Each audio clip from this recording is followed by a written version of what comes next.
introduced ourselves earlier, but I'm Louis. Why don't you go ahead and let the people know a little bit about yourself? Yeah, my name is John Herrera. I'm a black belt here in Colorado Springs. I'm a part owner of Tabula Rasa Jiu-Jitsu or Tabs BJJ, along with Aaron, Windy Connect, Mo Black, and John Roy. I've been training in Jiu-Jitsu for about 15 years. I love it. It has definitely helped form me into the person I am today. I think that I like to steal a quote from the Jocko Willing podcast, but if there's one thing in life that can improve all areas of your life, it's Jiu-Jitsu. And so get out and train if you're not already training. I'm in the fire service. I'm pretty junior compared to a lot of these guys, but I'm not like a new guy anymore. But I'm going on my 5th year in a department up in the Denver area. I'm a firefighter paramedic. So I work mostly on an ambulance, but I occasionally get to hop on the rescue as well and go do some truck work and rope work too. So, but it's a good time. I love both communities. I mean, both communities have absolutely been critical and supported me to become the person that I am today. So the fire service is full of great people. Jiu-Jitsu is full of great people. So yeah, I love it. Yeah, I feel that. So, you said the quote about Jocko, about, how Jiu-Jitsu makes everything better. So what can you say maybe was one lesson that stuck out to you, that something that you learned in Jiu-Jitsu or martial arts that you've applied to, your career as a firefighter? So this is more of something practical that people can probably take home with them and use in Jiu-Jitsu or the fire service or wherever else in life.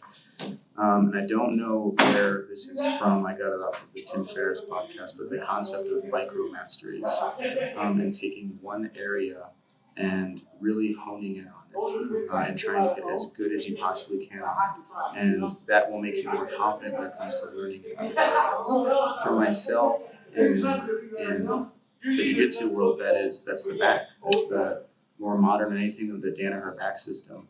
And really, over the last 3 years, really trying to hold that in and become just as good as I can be out of the defending and attacking it. And that has made me more confident in Jiu-Jitsu everywhere.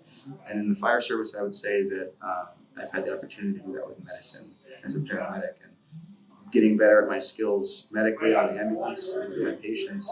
It's built confidence for me in other areas of the fire service as well. I know that if I can get good in one area, I can apply those same strategies and techniques and get good in whatever area I would like to. Yeah. No, I definitely understand that, man. Yeah, it's almost like it kind of teaches you how to learn. Exactly. Yeah, exactly. Yeah.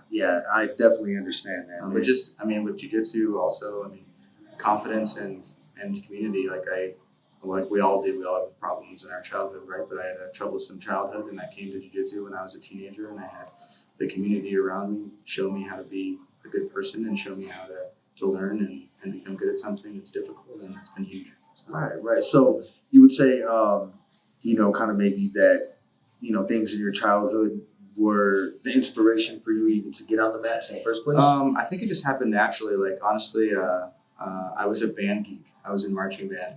We were pretty good. I was at Air Academy High School, and we won a lot, so that was cool. But the rest of the year, I wasn't doing anything, really. And so my stepdad, we were watching World Extreme Cage Fighting. And I saw Uriah Faber choke out Brian Bowles. And I was like, I think I want to try it like school. And he's like, okay, we'll find a spot. So I found pretty much the only spot that was in town at the time. And I didn't have I didn't stay there long. I stayed there 2 or 3 years. And then I trained in another school in town for about 10 years. And then came here and opened this place. Nice. Yeah. I competed a lot in my late teens, early 20s, and then started focusing on getting hired onto the fire service and then working through the fire service. That's amazing. That's amazing. So throughout the years, and being co-owner of this gym, you're definitely in a leadership position. Mm-hmm. And, I know for me, the camaraderie of my jiu-jitsu gym has been essential for, where I am now. And, for my own, mental health and peace, how important is camaraderie in a firefighter? Like, camaraderie is everything. And an example right now is I work at a relatively busy station. Okay. And that would be difficult if I didn't love the people that I work with every day. We're getting our butts kicked every day. We have a lot of calls at night, a lot of long, difficult calls, transports to the hospital.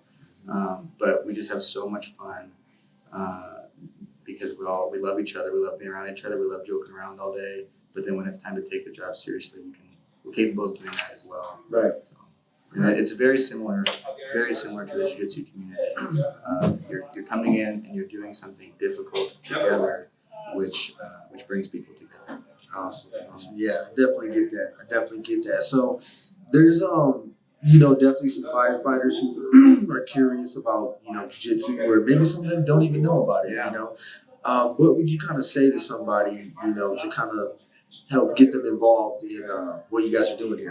Well, even just having a community outside of work, it can be difficult when you only have one community and one set of people to rely on. And just as an objective way, I love my crew members. But there's not, I can't talk to them about every single thing in my life. And I think the more positive communities that you can have in your life, the better off you will be. And when it comes to the fire service, I'll give you an example from the creed of paramedicine. One of the first portions is first do no harm. And so if I have a patient who is irate, unsane, and difficult to control, do I want to walk up and knock them out? No. Probably not. I need to control them safely. Yeah. And I need to remind myself they are my patient. I'm responsible for their care, even though they're trying to hurt me right now. For sure. Jiu-Jitsu is the most effective and beautiful way to be able to incapacitate somebody safely without harming them. That's one of the coolest things for the fire service, the way to Jiu-Jitsu. Awesome. Well, thank you so much, man. I really appreciate what you guys are doing here, and appreciate you guys having us, man. Yeah, you're always welcome, man. We got 10:30 open mat on Saturdays. So Okay. I'm trained. Awesome. Thank you so much, man. Appreciate you. Thanks, guys.